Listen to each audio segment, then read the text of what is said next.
Just beyond the shadows of Cambodia's rich culture lie stories that no one should have to tell.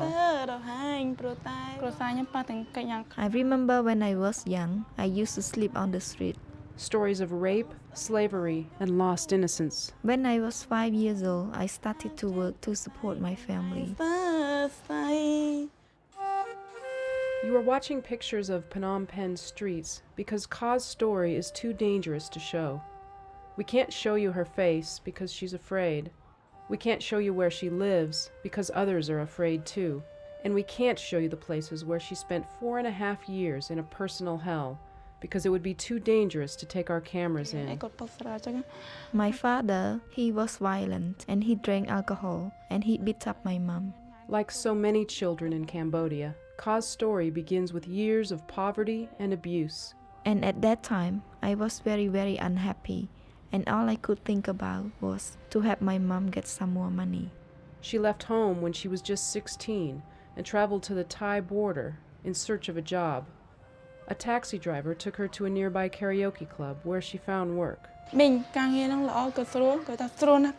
I asked her, what is the job like? And she said that it's a very easy job. And I told her I want to work in a place with no alcohol. And she said, of course not. She found a job that would change her life forever. I did not know it was a brothel. Over the next 4.5 years, Ka would be forced to have sex with as many as 10 men in one day. She was raped, beaten, and drugged. At that time, I didn't even think about the future. All I thought about was that one day I would die. Ka's story is common in Cambodia. There are tens of thousands of women just like her.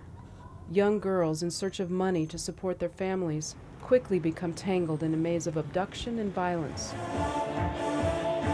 And many of these women aren't women at all. Some who endure these horrors are as young as 6 years old. 6 years old. If you try to escape, on the road there would be someone who would wait and shoot you. 4.5 years after that innocent taxi ride, Ka's nightmare would finally come to an end. She was freed from the brothel. I was very, very happy. I could only see the sunlight, but I could never see the sun itself. So the day that I was released from the brothel, I first saw the sun, and I could not have words to compare, you know. Ka was taken to World Vision's Trauma Recovery Center, a safe haven for women and children recovering from sexual abuse. She is receiving counseling, health care, vocational training, and the opportunity to begin again. By